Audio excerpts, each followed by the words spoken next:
Voici mon épouse. Chérie, voici les frères Leroy et Paul Kopp de Los Angeles en Californie. Bienvenue chez nous, frère Kopp. Frère Branham, le Seigneur a utilisé votre don dans les réunions au Calvary Temple à Los Angeles, discernant le cœur des hommes et leurs maladies. C'était merveilleux.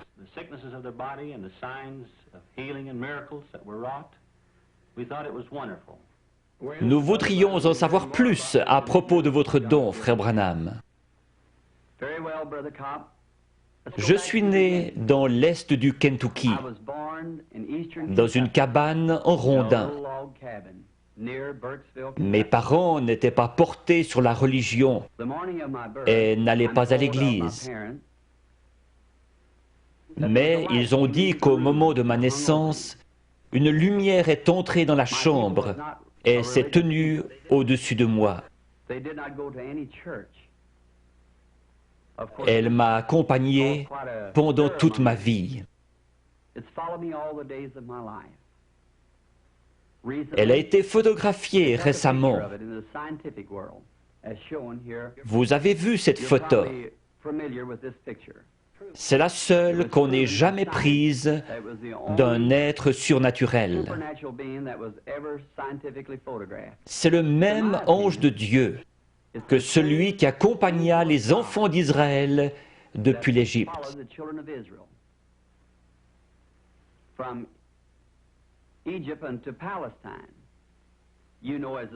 C'était l'ange de l'Alliance, notre Seigneur Jésus-Christ. Il n'a pas prétendu être une personne importante lorsqu'il était ici sur terre. Il a dit, le Fils ne peut rien faire d'autre que ce que le Père lui montre. Dans Jean 5, à la piscine de Bethesda, Jésus a trouvé beaucoup d'estropiés, de gens aveugles et infirmes, attendant que l'eau s'agite. Il n'en a guéri qu'un seul, mais il savait où il était.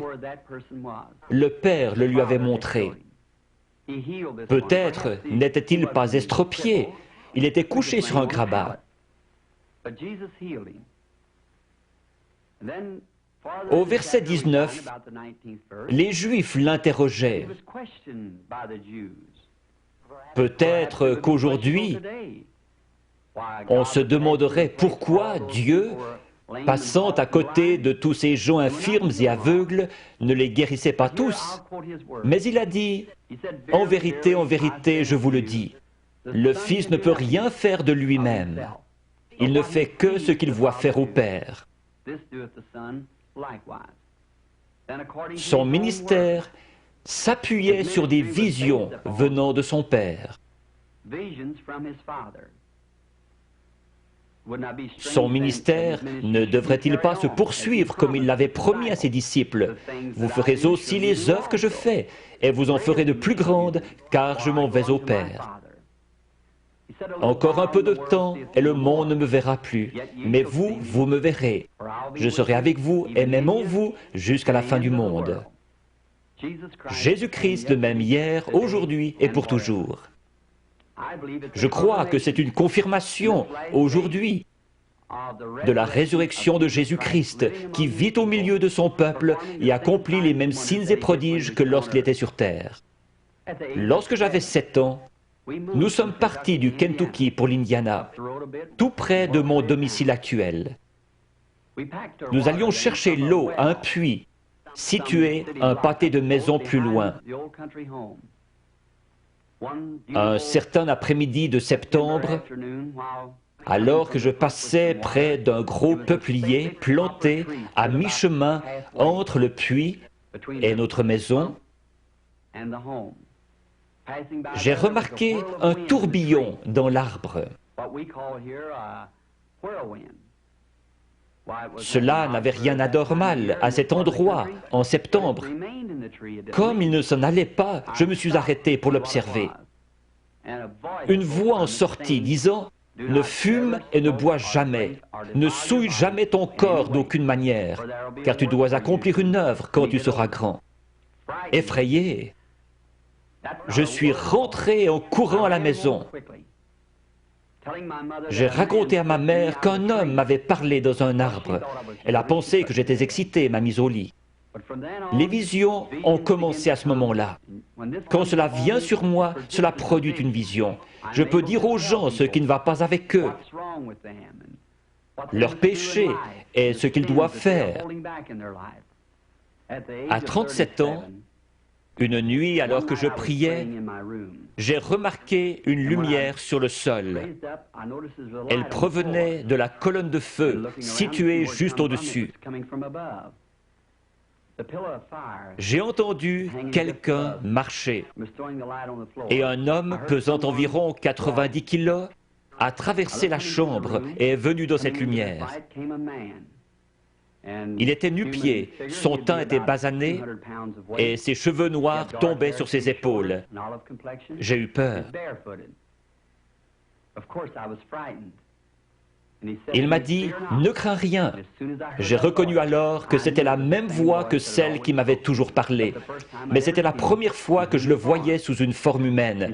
Il a dit « Je suis envoyé de la présence de Dieu pour te dire que tu vas devoir prier pour les malades. De grands signes et prodiges accompagneront ton ministère et tu prieras pour des rois, etc. »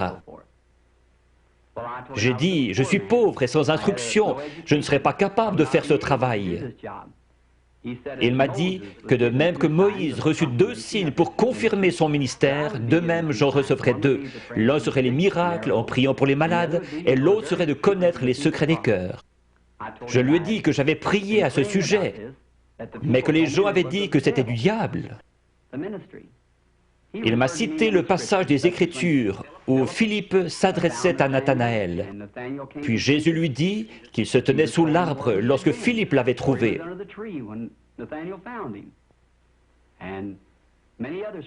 Il y avait la femme au puits, à qui Jésus avait dit qu'elle avait eu 5 maris. Elle courut à la ville, déclarant « Celui-ci est le Christ ». Et beaucoup d'autres passages encore. Je lui ai dit alors que j'irais. Il m'a assuré qu'il serait toujours avec moi.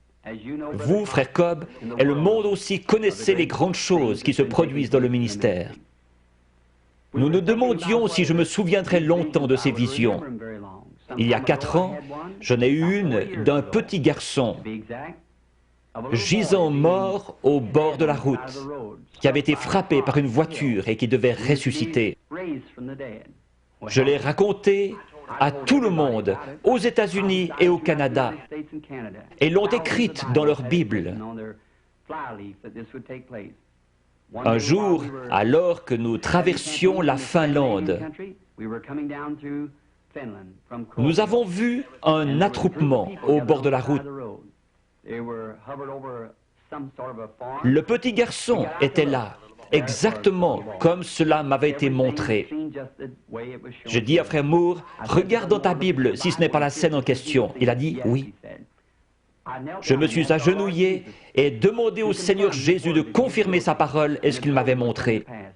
Le garçon était ramené à la vie par notre Seigneur Jésus. Il est vivant aujourd'hui. Frère Copp, ce ne sont là que quelques-unes des choses que notre Seigneur Jésus est en train d'accomplir aujourd'hui dans le ministère qu'il m'a donné. À mon avis, c'est pour confirmer sa parole. Je serais heureux de servir notre Seigneur en Israël, frère Copp. Je crois que mon ministère auprès des Juifs serait très efficace.